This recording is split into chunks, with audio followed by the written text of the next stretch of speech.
किसी भी मुल्क की तरक्की या बर्बादी का अंदाज़ा उसकी जीडीपी से लगाया जाता है। यानी किसी भी मुल्क का तरक्की करना उसके जीडीपी के स्ट्रॉन्ग होने से ही रिलेट करता है। जीडीपी यानी ग्रॉस डोमेस्टिक प्रोडक्ट किसी भी मुल्क में हर साल प्रोड्यूस होने वाले टोटल सर्विसेज और प्रोडक्ट्स को मिलाकर जो कीमत बनती है उसे जीडीपी कहते हैं, जिसमें एक रेडी वाले की इनकम से लेकर एक प्राइम मिनिस्टर की सैलरी तक सब इंक्लूड होता है। इसमें सिर्फ उन सर्विसेज और प्रोडक्ट्स को शामिल किया जाता है जो उस मुल्क में बने हों।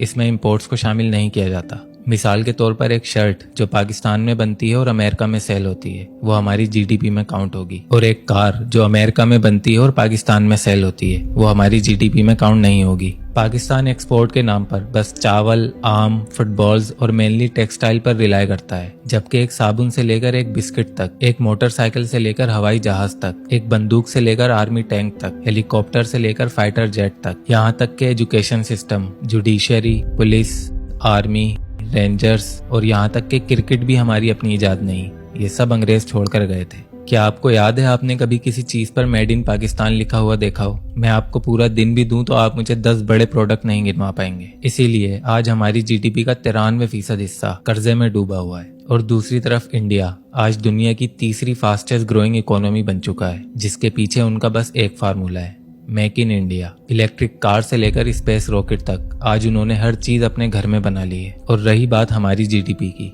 तो वो किस तरह इंप्रूव होगी जब 80% लोगों को इसका मतलब तक नहीं पता। कोई इन्वेंशन और आइडियाज के बारे में बात करने के लिए तैयार ही नहीं है। सब रेस में भागने वाले घोड़ों की तरह पैसों के पीछे भागने में लगे हुए हैं, जितना मिल जाए जैसे मिल जाए। हमारी ये हालत है कि हमें एक हॉस्पिटल भी बनाना हो तो उसके लिए भी हमें दूसरे मुल्कों से चंदा और भीख मांगनी पड़ती है। हमारे बेगैरत पॉलिटिशियंस वेट करते हैं कि सैलाब या दूसरी कुदरती आफात आएं ताकि हम दूसरे मुल्कों को नंगे बच्चों की तस्वीरें दिखाकर इमदाद ले सकें, जिस पर ना तो कोई इंटरेस्ट लगता है और ना ही उसे वापस लौटाना पड़ता है, जो कि गरीब बच्चों के पेट में नहीं बल्कि इन खबीसों की तिजोरियों में जाता है। डेमोक्रेसी है तभी ये कीड़े जिंदा हैं, खिलाफत होती तो ये कब के कुचल दिए जाते। और वो बेवकूफ़ लोग जो इन सियासी पार्टियों की सहूलतकारी करते हैं, उनकी मोहब्बत में एक दूसरे को माँ बहन की गंदी गंदी गालियां देते हैं, वो भी इस गंदे खेल में बराबर के मुजरिम हैं। मेरे एक बात समझ में नहीं आती, जब एक छोटे बच्चे तक को पता है कि पाकिस्तान की गवर्नमेंट और पॉलिटिशियंस करप्ट हैं, इन पर खरबों रुपए की करप्शन प्रूफ के साथ साबित हो चुकी है, तो इतने पढ़े लिखे गवर्नमेंट ऑफिसर्स,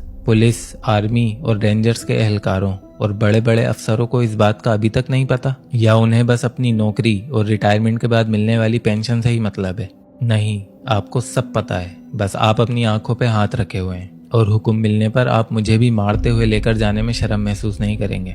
लेकिन याद रखिएगा, चंद पैसों के लिए जिस गवर्नमेंट के आप मुखलिस बने हुए हैं वो आपकी आखिरत और आपके बच्चों के मुस्तकबिल के लिए सबसे बड़ा खतरा है। और उसी गवर्नमेंट के जुल्म से दम तोड़ते हर बच्चे, बूढ़े, जवान के माशी कत्ल में आप भी बराबर के शरीक हैं। इस चंद साल की जिंदगी में सुकून पाने के लिए आपने फिरौनों का साथ तो दिया हुआ है, लेकिन याद रखिएगा एक दिन मरना जरूर है और अल्लाह की अदालत में जज और वकील खरीदे नहीं जा सकते। आपसे और मुझसे एक दिन पूछा जाएगा कि जब हक तुम्हारे सामने था तो तुम क्यों आंखें बंद करके बैठे रहे। आप में से सारे तो बुरे नहीं हो सकते, कुछ लोगों में तो इंसानियत अभी भी बाकी होगी, तो क्यों ना बेवकूफ़ी के बजाय अक्लमंदी से काम लिया जाए, जिससे ये दुनिया भी अच्छी हो जाए और आखिरत भी। तो जो हो चुका, जो लुट चुका, उसे भूल जाते हैं, एक नई शुरुआत करते हैं, रिश्वत छोड़ देते हैं, करप्शन छोड़ देते हैं, भीख मांगना छोड़ देते हैं, सियासी पार्टियों की सहूलतकारियां छोड़ देते हैं, इन्वेंशंस की बात करते हैं, आइडियाज की बात करते हैं। पहले इस मुल्क को इस काबिल बनाते हैं कि यहाँ डेमोक्रेसी कामयाब हो सके, क्योंकि डेमोक्रेसी सिर्फ उन मुल्कों में कामयाब होती है जहाँ पढ़े लिखे बाशऊर लोग रहते हैं, और बाशऊर लोग ज़बान, नस्ल, मजहब और गवर्नमेंट नौकरियों की लालच में नहीं बल्कि अपने और अपने बच्चों के अच्छे मुस्तकबिल के लिए वोट देते हैं। अगर हमारे बड़ों ने ये बात सोची होती तो आज हम इस हालत में नहीं होते। तो आए हम इस बारे में सोचें, इज्जत की रूखी सूखी खाकर अपना आज कुर्बान करें, ताकि 50-60 साल बाद हमारे बच्चे यही बातें करके कहीं हमें कोस न रहे हों